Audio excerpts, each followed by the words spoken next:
Level up patrol na! Level up patrol na! Level up patrol na!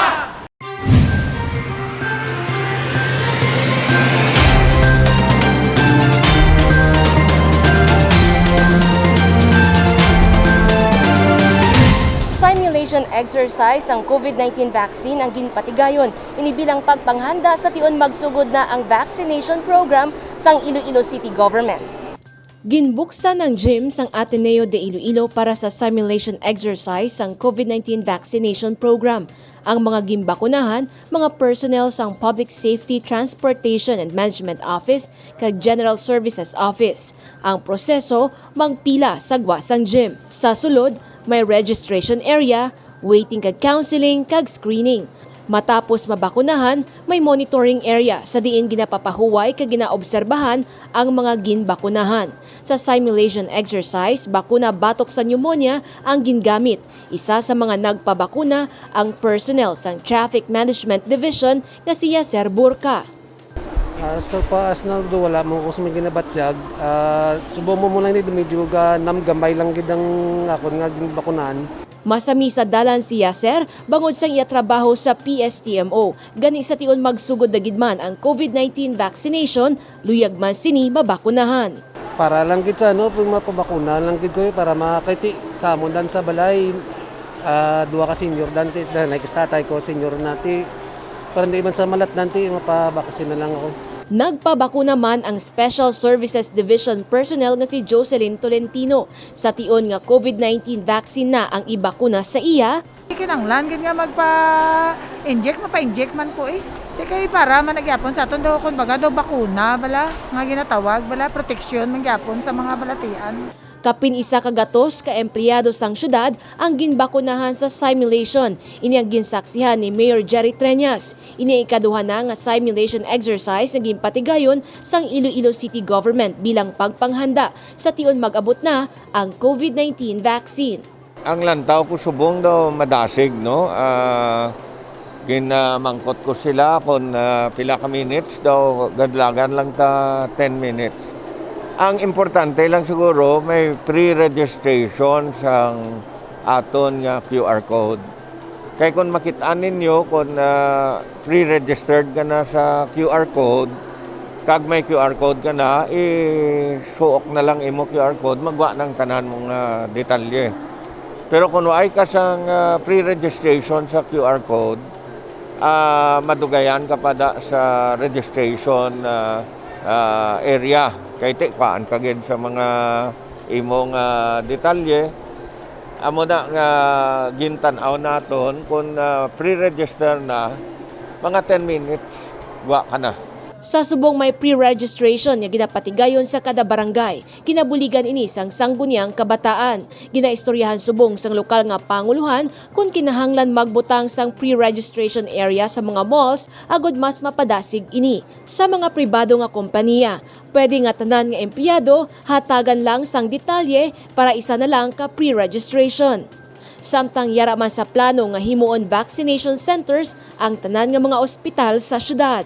Ang tanan nga ospital nga naistoryata daw nag-agreement nga kita ma-provide sa mga vaccines, sa tagan ta sila vaccines, sila na yung ma-injeksyon sang ilang medical frontliner, ang ila mga utility workers, kag tanan nga worker dira, kag ang pamilya sang ilang mga workers. So that ang tanan nga hospital will be considered also as a vaccination center. Kung isipon mo pila ka hospital, amo man na ang aton nga additional nga vaccination centers. Samtang gintunga naman ang syudad sa 9 ka mga distrito para sa vaccination. Kada health district may 4 ka vaccination center kag tapuso ng pagbakuna sa 3-4 kadlaw. Sa subong padayon ng paglibot sang alkalde agud ipalabot sa komunidad ang importansya sang pagpabakuna kontra COVID-19. Kinahanglan nga mabakunahan ang masobra 70% sang populasyon sa syudad agud makadevelop sang herd immunity. Sa ini nga paagi, makabalik na ang normal nga transaksyon sa syudad kag makabangon ang tanan nga sektor. Jennifer Garcia Hernandez para sa Level Up Patrol. Mga barangay nga kabahin sang JPT Ediscape nakabaton sa mga manok nga ila sarang mapadamo. Excited ang mga opisyal sa Barangay South San Jose Molo samtang ginabaton ang 8 ka munga kag 2 ka sulog nga manok. Ini ang gikan sa Department of Agriculture nga ginhatag pinaagi sa Iloilo City Agriculturist Office bilang suporta sa JPT EdEscape program. Ginpahayag ni Kagawad Benji Apinan, padamuon nila ini agud makabinipisyo man ang ilang mga kabarangay. Kung anong gina-consang DA sa amon, gina-lecture, amo man ay ikuha namon sa mga pumuluyo namon kung paras be gingatag nila sa amon pulo ka manok, 2 ka sulog, 2 ka munga, 8 ka munga. Kaya kung magdamo na gudman po ng litan, mahatag kami sa pumuluyo, 1 ka sulog kag 4 ka munga.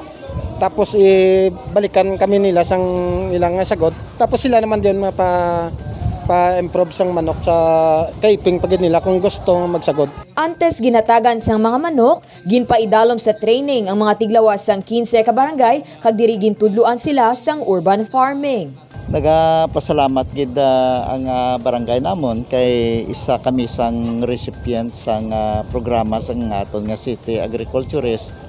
Turo man sa office ng aton palangga nga mayor no, Jerry Petreñas. Agud nga makadugang man sa food security sang aton nga kabarangayan. Na-train kami sini, no? Actually ako mismo sang bata pa ko mahilig man ko sa manok. Ginpreparahan namon sa barangay kundi namon na ibutang ina siya. Actually integrated farming ang ginahimo namon sa barangay, no? May plano pa kami mabutang sa isa ka gamay nga fish pond para sa amon naman nga isan mga programa. Kapin 150 ka manok ang ginpanghatag sa mga ini. Samtang ang feeds kag vitamins halin naman sa City Population Office. We manage nga mahatag ang ginapromisa naton sa 15 ka barangay nga isa ka packet, meaning 2 ka sulog, 8 ka munga.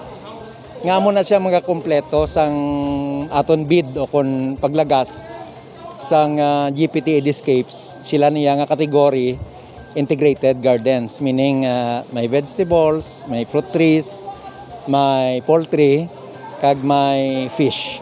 Sa mo nang nagkompleto sa mga nakuha nila ng manok. Nahibaluan may ginorganisa nga Agri-Fisheries Council sa mga barangay kag Youth 4-H Club. Sila ang magadesisyon kung sino ang mga benepisyaryo sang mga itlog sang manok sa tion may makuha na sila. Dane Raffles para sa Level Up Patrol.